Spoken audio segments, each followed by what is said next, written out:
Now, KwaZulu-Natal's Premier, that's Sihle Zikalala, has concluded a discussion with the business sector in the province. It's aimed at finding ways to attract more investment to KZN.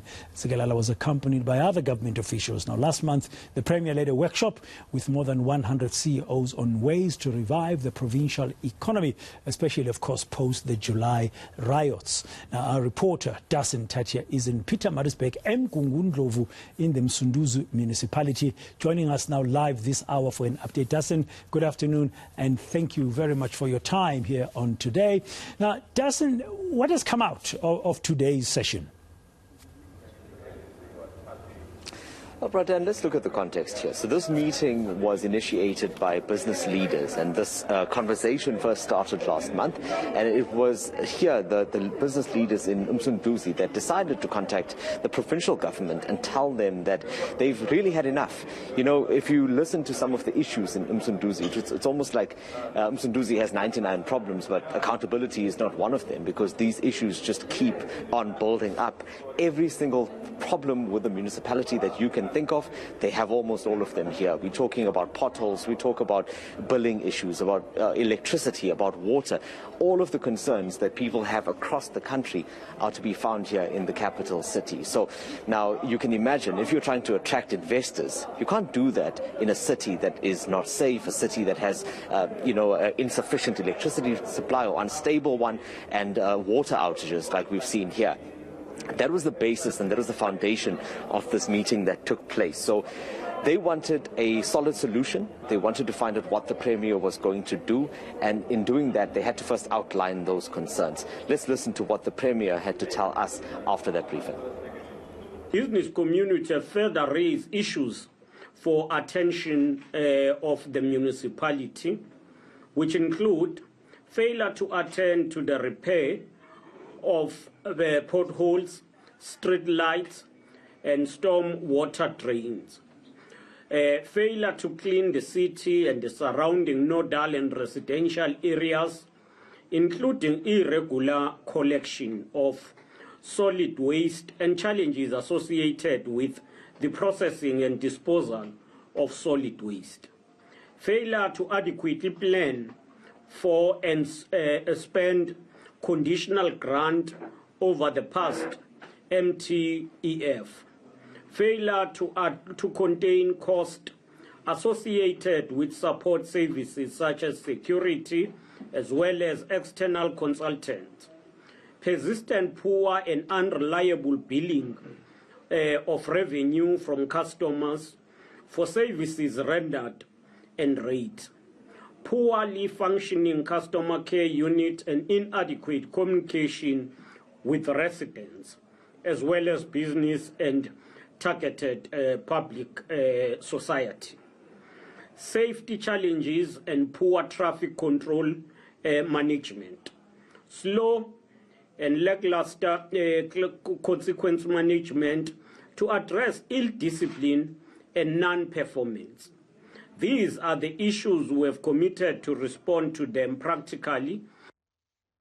That's Sihle Zikalala, and I also understand he was joined by the mayor of Msunduzi.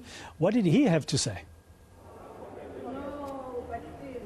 Well, yes, so the mayor at this point, I mean, surely as much as he's some business leaders say that he's tried, you know, he hasn't had an easy task by any stretch of the imagination. This was the municipality that was under administration. Mzimkhulu Tebola was here for about 2 years, and, you know, there are different views on exactly what he's done and what he hasn't done. His simple answer to all of this is that there simply isn't enough money in the budget to sort out all of these issues. And he talks about how the population is growing and how they just really can't keep up to that standard. The Premier has also said that there is a skills deficit in Msunduzi, and that is contributing to the problem, and they've asked the private sector to join hands with them in order to fix some of these challenges. Let's listen into what the Mayor had to say to us during that briefing. The infrastructure here was not planned to cater for a growing city. That is one challenge. Of course, coupled with that will be your illegal connections, because I'm not going to be referring to the old infrastructure anymore. This coming financial year, Premier, about 42% of our capital budget is directly going to infrastructure. That includes roads, that includes electricity, and it also includes the issues of water, because we know very well that our network has got challenges. Of course, it is not enough. We will be tabling a budget of 6.9 billion come the end of May. It's not enough. We need more for us to be able to deal with these challenges. But we appreciate the commitment made today by business also, that they will also be coming on board to work with us in resolving these challenges.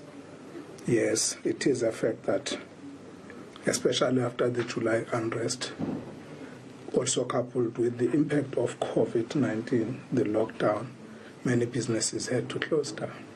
But we have also prepared the incentives to attract business. We are grateful for those who have remained in our city even after all these challenges. So as we conclude, Dasen, I mean, they meet, they talk about how to revive business there and to boost the business. What would be the next steps? Was there any discussion about, very briefly, what's the way forward now after this engagement? Well, that's the very important bit here now, isn't it, Radan? So the next step is, within the next 3 weeks, the provincial government will come back here, meet with business leaders, meet with the municipality, and find out how they are planning to implement these turnaround strategies. And at least by the end of the month, they should have a firmer commitment on what they are planning to do. The business sector is cautiously optimistic. They say that they are waiting for these changes to happen. They want to see them, actually taking place before they get excited about it. But they have welcomed the strategy that the Premier announced today. Thank you very much. Dasen Thathiah in Pietermaritzburg in KwaZulu-Natal this hour here on Today.